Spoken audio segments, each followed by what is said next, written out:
ರಾಯಚೂರು ಜಿಲ್ಲೆಯಾದ್ಯಂತ ಪರಿಶಿಷ್ಟ ಜಾತಿ ವಿದ್ಯಾರ್ಥಿಗಳ ವಸತಿ ನಿಲಯಗಳಿಗೆ ಕಳೆದ 4 ತಿಂಗಳಿಂದ ಗುತ್ತಿಗೆ ಪಡೆದ ಶಿರಡಿ ಸಾಯಿ ಪ್ರಾವಿಷನ್ ಸ್ಟೋರ್ ಆಹಾರ ಸರಬರಾಜು ಮಾಡಿಲ್ಲದ ಕಾರಣ ಸರ್ಕಾರ ಕೂಡಲೇ ಕ್ರಮ ಜರುಗಿಸಬೇಕು ಅಂತ ದಲಿತ ಸಂಘಟನೆಗಳ ಒಕ್ಕೂಟದ ರಾಜ್ಯ ಸಂಚಾಲಕ ಪ್ರಭುರಾಜ್ ಕೊಡ್ಲಿ ಒತ್ತಾಯಿಸಿದರು.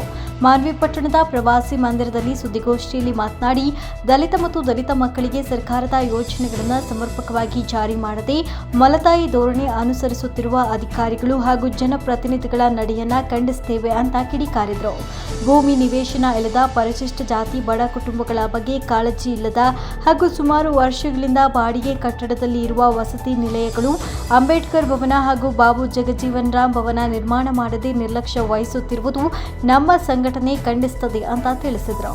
ನಮ್ಮ ರಾಯಚೂರು ಜಿಲ್ಲೆಯಲ್ಲಿ ಕಾರ್ಯನಿರ್ವಹಿಸತಕ್ಕಂಥ ಪರಿಶಿಷ್ಟ ಜಾತಿಯ ವಿದ್ಯಾರ್ಥಿ ವಸತಿನಿಲಯಗಳಿಗೆ 4 ತಿಂಗಳಿಂದ ಆಹಾರ ಪದಾರ್ಥಗಳನ್ನು ಟೆಂಡರ್ದಾರರು ಸರಬರಾಜು ಮಾಡ್ತಾ ಇಲ್ಲ. ಆದ್ದರಿಂದ ಕೂಡಲೇ ಜಿಲ್ಲಾಡಳಿತ ಹಾಸ್ಟೆಲ್ಗಳಿಗೆ ಸಮರ್ಪಕವಾಗಿ ಆಹಾರ ಪದಾರ್ಥಗಳನ್ನು ಸರಬರಾಜು ಮಾಡಬೇಕು. ಈ ಒಂದು 4 ತಿಂಗಳಿಂದ ಆಹಾರ ಸರಬರಾಜು ಮಾಡದಿರತಕ್ಕಂಥ ಶಿರಡಿ ಸಾಯಿ ಪ್ರಾವಿಷನ್ ಸ್ಟೋರ್ ಚಿಕ್ಕಬಳ್ಳಾಪುರ ಈ ಗುತ್ತೇದಾರನ ಮೇಲೆ ಕ್ರಿಮಿನಲ್ ಕೇಸ್ ಹಾಕಿ ಆ ಒಂದು ಸಂಸ್ಥೆಯನ್ನ ಕಪ್ಪು ಪಟ್ಟಿಗೆ ಸೇರಿಸಬೇಕು. ಇಲ್ಲಿ ವಿದ್ಯಾರ್ಥಿಗಳ ಹಿತದೃಷ್ಟಿಯಿಂದ ಗುಣಮಟ್ಟದ ಆಹಾರವನ್ನು ಸರಬರಾಜು ಮಾಡಬೇಕು.